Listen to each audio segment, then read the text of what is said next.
Hello mga kasangkayan, adinalawat kita. So maghahatag lang ako ng update o magbibigay tayo ng update doon sa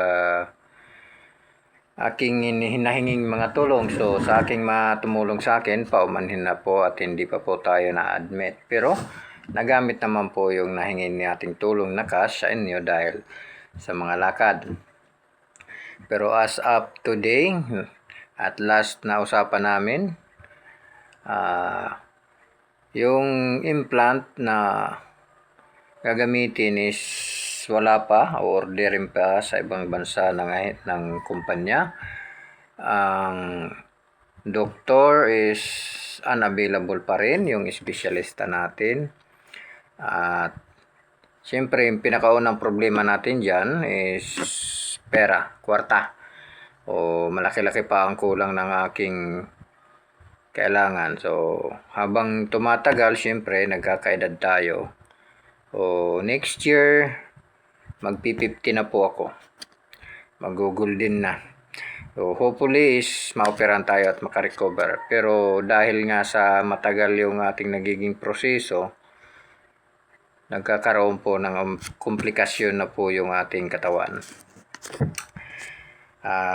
Noong pa man is matagal ko nang inihanda ang sarili ko sa posibleng mangyari or kadatnan ng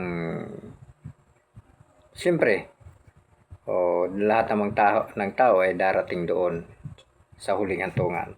Medyo handa na tayo dyan. Para sa sarili ko, handa na ako.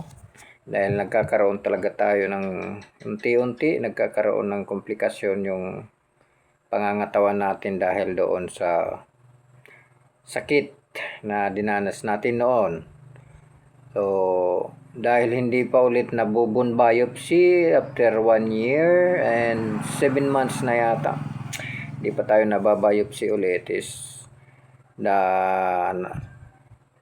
may posibilidad talaga na bumalik yung aking problema or ma-infect na naman yung aking buto. At kung magtuloy-tuloy, wag lang man sana, dahil siyempre nakarecover na yung katawan natin. Siyempre yung gastusin talaga, yung 315,000 talaga. Yun talaga nahihirapan tayo makumpleto yung 315,000 na gagamitin sa implant. Napakahirap. Habang tumatanda, siyempre, sabi ko nga sa sarili ko, habang kaya is magpapopera, baka sakaling gumaling. Pero pag malakas yung dito ko, pero yung katawan ko is mahina na, wala na tayong magagawa doon at tuloy-tuloy na yan.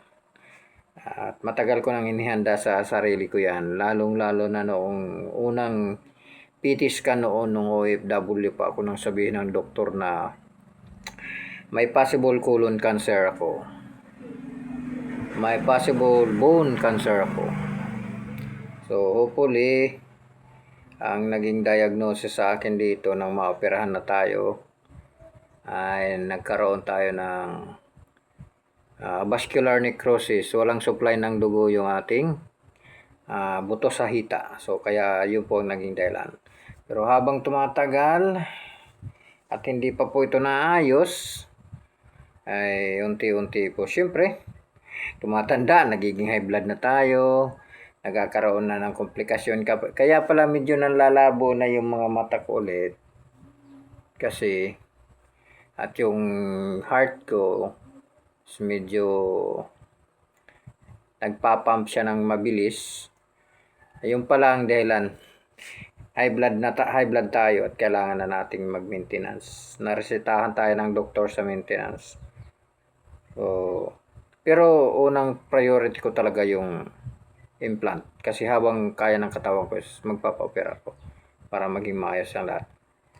Pero dahil nga hindi pa tayo makakumpleto, wala tayong magagawa dahil wala tayong pera. Walang tumutulong. Yung LGU natin is one time lang silang tutulong dahil may limit din sila. Mga kapatid ko is may mga pamilya naman, mga pamangkin ko, may mga pamilya na rin, hindi tayo pwedeng humingi doon. At sa mga tumulong, maraming salamat. At sana, bago maging huli ang lahat is maoperahan talaga tayo. Yun lang talaga ang pray ko.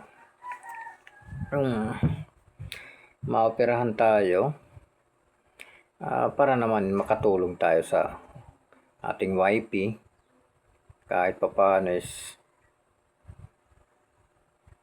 matulungan talaga natin siya sa gastusin. At yun lang talaga ang wish ko ngayon bago tayo